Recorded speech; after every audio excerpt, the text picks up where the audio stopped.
Hi everyone, today we are going to discussing about the Governor Generals and the Viceroy of India. మనకి ఇండియాలోని governor generals and viceroy's గురించి మాట్లాడుకునేటప్పుడు ఇది మనకి static GK పోర్షన్లో కొంచెం important topic కింద ఉంటుందండి. చూద్దామండి. ఇక్కడ మనం గవర్నర్ జనరల్స్ కానీ వైస్రాయ్ గురించి మాట్లాడేటప్పుడు మనం బ్రిటిషర్స్ టైం నుంచి చూసుకోవాలి కాబట్టి company rule, crown rule and after independence ఈ పర్టికులర్ సీక్వెన్స్లో వెళ్ళాలండి.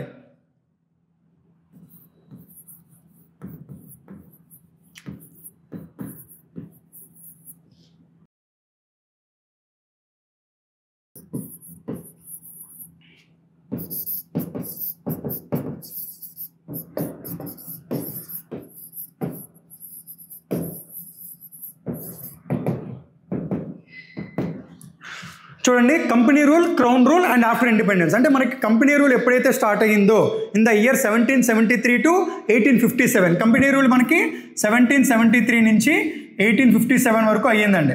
నెక్స్ట్ సేమ్ అలాగే చూసుకుంటే క్రౌన్ రూల్ అనేది 1858 to 1947. ఓకే, ఆఫ్టర్ ఇండిపెండెన్స్ చూసుకునేటప్పుడు 1947 to 1950. ఈ ఇయర్స్లో మనకి గవర్నర్ జనరల్స్ అండ్ వైస్రాయ్స్ అనే పర్టికులర్ పాయింట్స్ కొంచెం ఇంపార్టెంట్గా ఉంటాయండి. ఇప్పుడు మనకి కంపెనీ రూల్ చూసుకునేటప్పుడు మనం గమనిస్తే ఇన్ ద ఇయర్ 1765 మనకి ఎప్పుడైతే డివైనరేట్స్ వచ్చాయో అప్పటి నుంచి మనకి గవర్నర్ ఆఫ్ బెంగాల్ అనే పోస్ట్ అనేది క్రియేట్ చేశారండి. ఫస్ట్ పోస్ట్ ఏంటి? Governor of Bengal. అలా వచ్చిన ఫస్ట్ గవర్నర్ ఆఫ్ బెంగాల్ ఎవరండి? He is none other than Robert Clive. ఇది చాలా ఇంపార్టెంట్ అండి. Who is the first governor of Bengal అని అడుగుతాడండి. First governor of Bengal is Robert Clive. Next చూసుకున్నట్టయితే ఈ గవర్నర్ ఆఫ్ బెంగాల్ పోస్ట్ ఏదైతే ఉందో after passing the regulating act 1773. ఎప్పుడండి? 1773 నుంచి కూడా రెగ్యులేటింగ్ యాక్ట్ ఎప్పుడైతే పాస్ చేశారో ఈ గవర్నర్ ఆఫ్ బెంగాల్ అనే పోస్ట్ ఉన్నది కదా దాన్ని మార్చారండి. గవర్నర్ జనరల్ ఆఫ్ ఇండియా కింద యాక్ట్ పాస్ చేసి చేంజ్ చేశారండి. అదే మనం governor general of Bengal. Governor of Bengal has become to governor general of Bengal. అలా వచ్చిన first governor general of Bengal ఎవరండి? He is none other than Warren Hastings. Okay, next same అలాగే ఇప్పుడు మనకి 1773లో గవర్నర్ జనరల్ ఆఫ్ బెంగాల్ అనే పోస్ట్ ఏదైతే ఉందో దాన్ని మళ్ళీ మనకి మోడిఫికేషన్ జరిగిందండి. ఒక యాక్ట్ ప్రవేశపెట్టారు. ఎప్పుడది? 1833లో ప్రవేశపెట్టారండి. ఆ యాక్ట్ ఏంటి అని అంటే చార్టర్ యాక్ట్ 1833 అండి. ఆ యాక్ట్ ప్రకారం గవర్నర్ జనరల్ ఆఫ్ బెంగాల్ ఏదైతే ఉందో it was changed to governor general of India. అలా వచ్చిన first governor general of India ఎవరు అని అంటే విలియం బెంటింగ్ అండి. William Bentinck. ఇప్పుడు చూసుకున్నట్టయితే మనకి 1857 వరకు కూడా ఏ రూల్ ఉన్నదండి? కంపెనీ రూల్ ఉన్నది. ఇందులో మనం గుర్తుపెట్టుకోవాల్సిన పాయింట్స్లోని ఫస్ట్ పాయింట్ ఏంటి అని అంటే governor of Bengal. First governor of Bengal is Robert Clive. First governor general of Bengal is Warren Hastings and first governor general of India is William Bentinck అండి. ఇప్పుడు చూసుకున్నట్టయితే ఇన్ ద ఇయర్ 1857 ఇక్కడ మనకి company rule to crown rule అనే transition జరిగింది కదండి. ఇక్కడ చూసుకున్నట్టయితే ఈయన ఫస్ట్ గవర్నర్ జనరల్ అండి. Next last governor general of India గురించి మాట్లాడుకోవాలండి. Last governor general of India. ఈ last governor general of India ఎవరు అని అంటే లార్డ్ క్యానింగ్ అండి. He is the last governor general of India in the company rule. ఈ నలుగురు కూడా చాలా ఇంపార్టెంట్ అండి. First governor of Bengal, first governor general of Bengal, next first governor general of India and last governor general of India. వీళ్ళు important అండి company rule చూసుకునేటట్టయితే. Next వచ్చేటప్పటికి ఎప్పుడైతే మనకి కంపెనీ రూల్ నుంచి క్రౌన్ రూల్ అనే ట్రాన్సిషన్ జరిగిందో ఏ ఇయర్ నుంచి ఏ ఇయర్ వరకు జరిగిందండి? From 1858 to 1947. ఇది క్రౌన్ రూల్ అనే స్టార్టింగ్ అండ్ ఎండింగ్ పీరియడ్స్ అండి. ఇప్పుడు చూసుకున్నట్టయితే ఇక్కడ మనకి ఏదైతే మనం governor of Bengal, governor general of India ఇలా రాసామో ఈ ట్రాన్సిషన్ ఏదైతే ఉందో after crown rule this governor general of India has become viceroy of India. అది ఏ యాక్ట్ ప్రకారం మార్చారండి? Government of India act 1858. ఈ యాక్ట్ ప్రకారం మనకి ఇన్ ద ఇయర్ 1858 ఏమని మారిందండి? గవర్నర్ జనరల్ ఆఫ్ ఇండియా అనేది వైస్రాయ్ కింద మార్చారండి. Viceroy of India. అలా వచ్చిన ఫస్ట్ వైస్రాయ్ ఆఫ్ ఇండియా ఎవరు అని అంటే ఈజీ అండి, మనకి చాలా గుర్తుపెట్టుకోవడం చాలా ఈజీ. ఎందుకనంటే ఇక్కడ మనకి last governor general of India ఎవరైతే ఉన్నారో సేమ్ అదే person first viceroy of India కూడా అండి. ఇక్కడ ఎవరున్నారండి? Lord Canning. The same person has become first viceroy of India. So ఈ పాయింట్ అనేది కొంచెం ఈజీ అండి మనకు గుర్తుపెట్టుకోవడానికి. నెక్స్ట్ చూసుకున్నట్టయితే in the year 1947 when India got independence, he is the main person and he is in the position of the viceroy position and to declare India's independence. Evarandi? Who is the last viceroy of India? Last viceroy of India evarandi atanu? He is Lord Mountbatten. He is the last viceroy of India.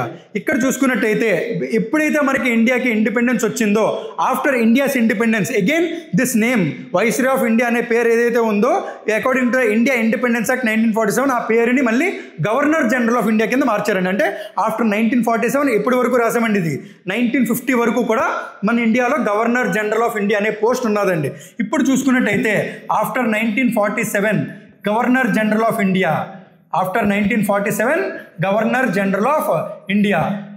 ఇక్కడ independence తర్వాత వచ్చిన first governor general of India ఎవరండి? ఇక్కడ మనకి ఎవరైతే last viceroy కింద ఉన్నారో same అదే పర్సన్. మీరు అనుకోవచ్చండి ఆయన బ్రిటిషరు, మన ఇండియాకి ఇండిపెండెన్స్ వచ్చింది బట్ ఆయన ఉన్నారు ఏంటి అని అనుకోవచ్చు. Due to some transition period, ఆ పీరియడ్ కొంత పీరియడ్ ఏదైతే ఉందో అప్పుడు ఈ పర్టికులర్ పర్సన్ ఎవరైతే లార్డ్ మౌంట్ బ్యాటన్ అని ఉన్నారో సేమ్ అదే పర్సన్ మనకి గవర్నర్ జనరల్ కింద కూడా ఉన్నారండి. అతనే మనకి first governor general of India after independence. ఎవరండి? Lord Mountbatten. ఓకే, ఈ పాయింట్ చాలా ఇంపార్టెంట్ అండి. మనకి ఎగ్జామ్లో ఎలా అడుగుతాడంటే who is the first governor general of India after independence అని అడుగుతారండి. మనం అక్కడ కన్ఫ్యూజ్ అవ్వకూడదండి. అక్కడ ఏం పెట్టాలి? లార్డ్ మౌంట్ బ్యాటన్ అనే పెట్టాలి.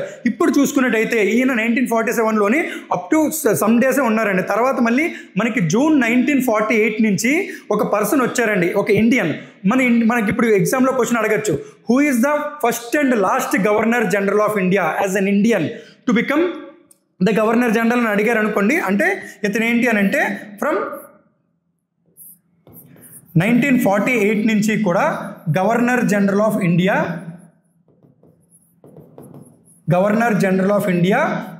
ఒక ఇండియన్ అండి, ఒక ఇండియన్.